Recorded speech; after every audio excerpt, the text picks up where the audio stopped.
Hello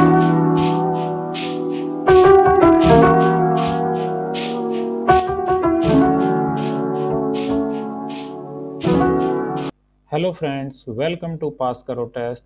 पास करो test में आज हम आपके लिए लेकर आए हैं हिंदी का एक मॉक टेस्ट। इससे आप अपनी हिंदी की किसी सीटेट, पीआरटी, एसएससी या और इस तरह की परीक्षाओं के लिए प्रैक्टिस कर सकते हैं। और अधिक प्रैक्टिस करने के लिए आप उपकार पब्लिकेशंस की प्रतियोगिता दर्पण, सामान्य ज्ञान दर्पण जैसी किताबें ले सकते हैं और उनसे अपनी प्रैक्टिस कर सकते हैं। तो चलिए बिना देर किए शुरू करते हैं आज का हमारा मॉक टेस्ट।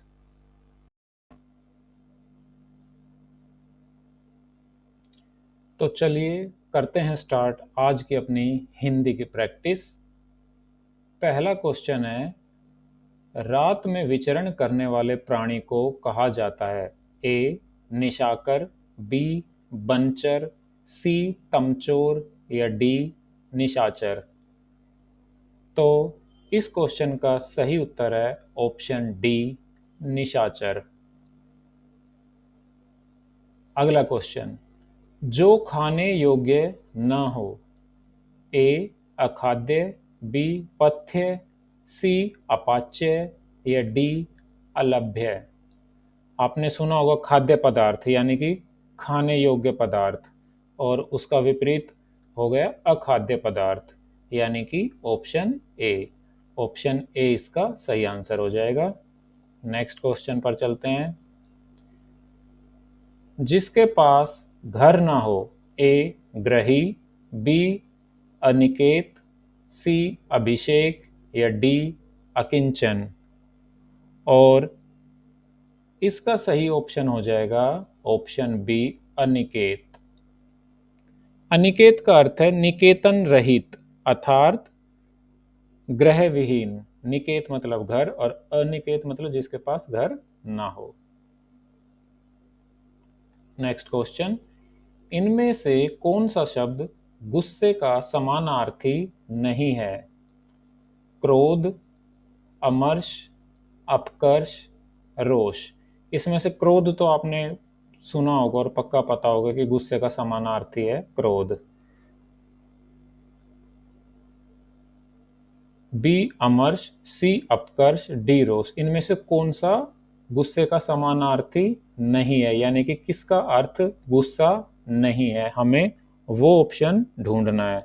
तो वो ऑप्शन होगा ऑप्शन सी अपकर्ष। अपकर्ष शब्द का अर्थ इनसे भिन्न है। अमर्ष, रोष और क्रोध ये तीनों गुस्से के पर्यायवाची या समानार्थक शब्द हैं। अगला क्वेश्चन, इनमें से कौन सा शब्द मद का समानार्थी नहीं है? ए शिथिल, बी गर्व, सी मध्य, डी नशा। तो इस क्वेश्चन का सही आंसर है ऑप्शन ए शिथिल। मद शब्द के एक से अधिक अर्थ हैं, जैसे गर्व, नशा और मद, ये तीनों शब्द मद के समानार्थी हैं।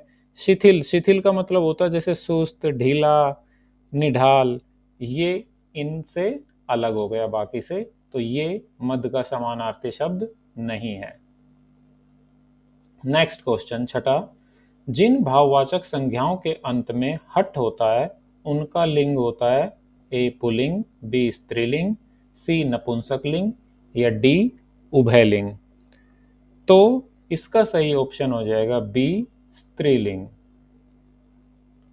वह शब्द, संज्ञा शब्द जो हमें स्त्री जाति का बोध कराते हैं उन्हें स्त्रीलिंग कहते हैं। जैसे घबराहट, मुझे घबराहट हो रही है, स्त्रीलिंग है ना। तो ये हट शब्द वाले जो संज्ञा, भाववाचक संज्ञा के शब्द होते हैं उनका स्त्रीलिंग होता है। कड़वाहट, कि इस पेय पदार्थ में बहुत कड़वाहट है। चलिए आगे बढ़ते हैं। पुल्लिंग संज्ञा के स्थान पर स्त्रीलिंग कर देने से काला विशेषण का क्या रूप होगा? ए काले, बी काला, सी कालों या डी काली। और ये आसान क्वेश्चन था, इसका आंसर हो जाएगा सेवंथ का ऑप्शन डी काली। पुल्लिंग संज्ञा के स्थान पर स्त्रीलिंग कर देने से काला विशेषण का रूप क्या हो जाता है? काली, जैसे काली घोड़ी या काली गाय। चलिए नेक्स्ट क्वेश्चन पर चलते हैं। कव्वाली शब्द में कौन सा लिंग है? ए पुल्लिंग, बी स्त्रीलिंग, सी नपुंसकलिंग या डी उभयलिंग। और इसका क्वेश्चन का सही आंसर क्या होगा? ऑप्शन बी स्त्रीलिंग। जैसे वहां पर कव्वाली गाई जा रही है, वहां पर कव्वाली की जाएगी, ऐसा तो नहीं कहा जाता कि वहां पर कव्वाली हो रहा है या वहां पर कव्वाली किया जाएगा। की जाएगी, जाएगी मतलब स्त्रीलिंग। नाइन्थ क्वेश्चन, संज्ञा के जिस रूप से स्त्रीत्व का बोध होता है उसमें कौन सा लिंग होता है? ए पुल्लिंग, बी स्त्रीलिंग, सी नपुंसकलिंग या डी उभयलिंगी।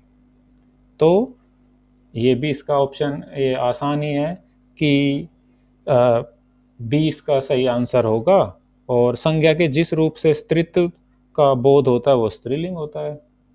10वां क्वेश्चन, आकारांत स्त्रीलिंग शब्द का बहुवचन बनाने के लिए क्या किया जाता है? ए अंत्य स्वर के बदले ओ कर देते हैं, बी अंत्य स्वर के बदले ऐ लगा देते हैं। चलिए आगे के ऑप्शन देखते हैं।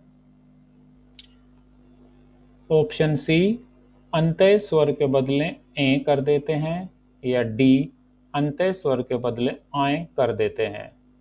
तो इस क्वेश्चन का सही उत्तर हो जाएगा ऑप्शन डी, अंत्य स्वर के बदले आए कर देते हैं। अगला क्वेश्चन, उर्दू शब्द सौदा का बहुवचन में क्या रूप होता है? उसका रूप परिवर्तित हो जाता है, बी उसके रूप में कोई परिवर्तन नहीं होता है, सी बहुवचन में उसके विकल्प का प्रयोग किया जाता है, डी उसके अंत में गर लगा देते हैं। और इस क्वेश्चन का सही उत्तर होगा बी उसके रूप में कोई परिवर्तन नहीं होता है। बहुवचन में भी सौदा का सौदा ही रहता है।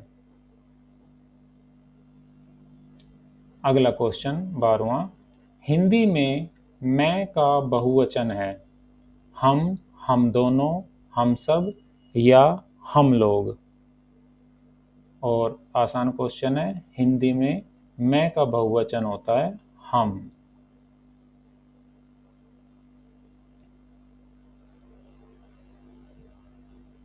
13वां क्वेश्चन, निम्नलिखित में से कौन सा कथन अशुद्ध है? ए कुछ शब्द भावना के कारण बहुधा बहुवचन में ही आते हैं, बी व्यक्तिवाचक आकारांत पुल्लिंग संज्ञाओं का रूप बहुवचन में बदल जाता है, सी कुछ अरबी बहुवचन शब्दों का प्रयोग हिंदी में एक वचन में होता है, या डी बुढ़िया का बहुवचन में बुढ़िए रूप अशुद्ध है।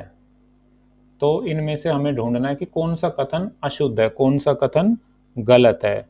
और वो है ऑप्शन बी, व्यक्तिवाचक आकारांत पुल्लिंग संज्ञाओं का रूप बहुवचन में बदल जाता है, ये गलत ऑप्शन है। नेक्स्ट क्वेश्चन 14th, चरण कमल बंदो हरिराई, इस काव्य पंक्ति में कौन सा अलंकार है? ए उपमा, बी रूपक, सी श्लेष या डी उत्प्रेक्षा। और इस क्वेश्चन का सही उत्तर है ऑप्शन बी रूपक।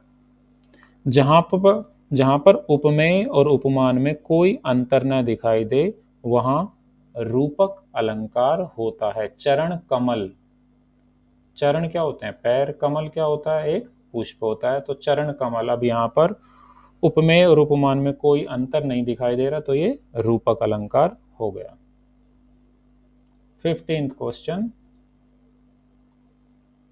बांधा था विधु को किसने इन काली जंजीरों से, मणि वाले फणियों का मुख क्यों भरा हुआ हीरों से।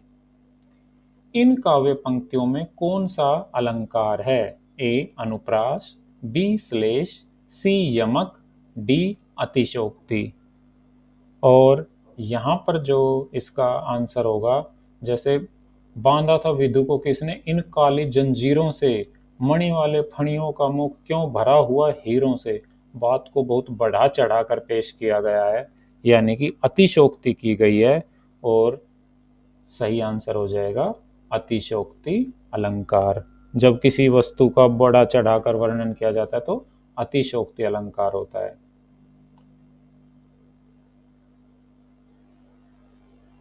इनमें से कौन सा कथन पूरी तरह तत्पुरुष समास से संबंधित है। ए, इसमें पूर्व पद प्रधान होता है। बी, इसमें पूर्व पद संख्यावाची होता है। सी, इसमें प्राय उत्तर पद प्रधान होता है। या डी, इसमें पूर्व पद अव्यय होता है। तत्पुरुष समास से संबंधित बात बतानी है कौन सा होता है, और वो क्या है, सी, इसमें प्राय उत्तर पद यानी जो बाद वाला पद होता है वो प्रधान होता है। ऑप्शन सी इसका सही आंसर हो जाएगा।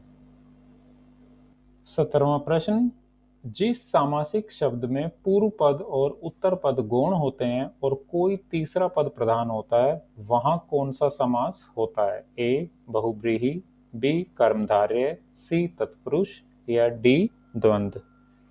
और इसका सही आंसर होगा ए, बहुव्रीहि समास। वह समास जिसमें दोनों पद अप्रधान हो तथा दोनों पद मिलकर किसी तीसरे पद की ओर संकेत करे, वहां बहुव्रीहि समास होता है। जैसे दशानन, जैसे चतुर्भुज, ये इस तरह के समास। चलिए 18वां क्वेश्चन, अनुरूप में कौन सा समास है। तत्पुरुष, बहुव्रीहि, कर्मधारय या अव्ययी भाव। और इस क्वेश्चन का सही आंसर होगा ऑप्शन डी, अव्ययी भाव। जिस समास का पूर्व पद प्रधान हो और वह अव्यय हो उसे अव्ययी भाव समास कहते हैं। अनु, अनु जो है वो इसमें प्रधान है और ये एक अव्यय है, यानी कि इसका रूप बदलता नहीं है।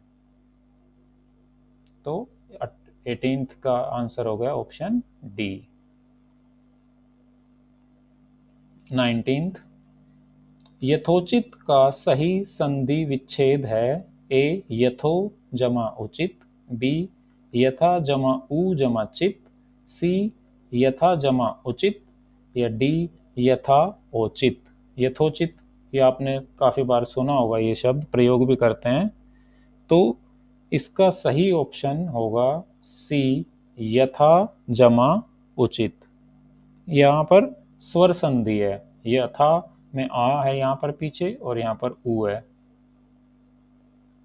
चलिए क्वेश्चन 20, विद्यार्थी का सही संधि विच्छेद है विद्या जमा रथी, विद्या जमा अर्थी, सी, विद जमा अर्थी, या डी, विद्या जमा आर्थी।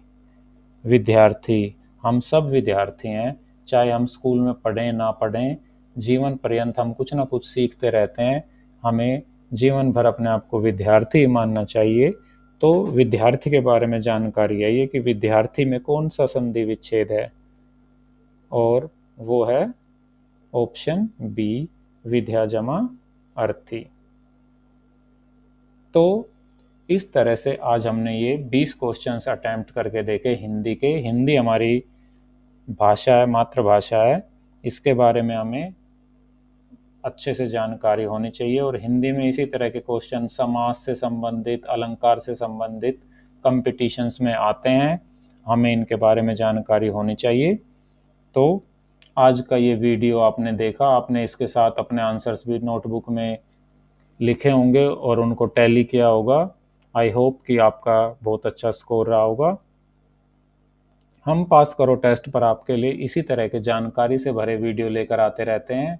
आप उनको मिस मत कीजिए, सब्सक्राइब कीजिए, लाइक कीजिए, शेयर कीजिए। पास करो टेस्ट।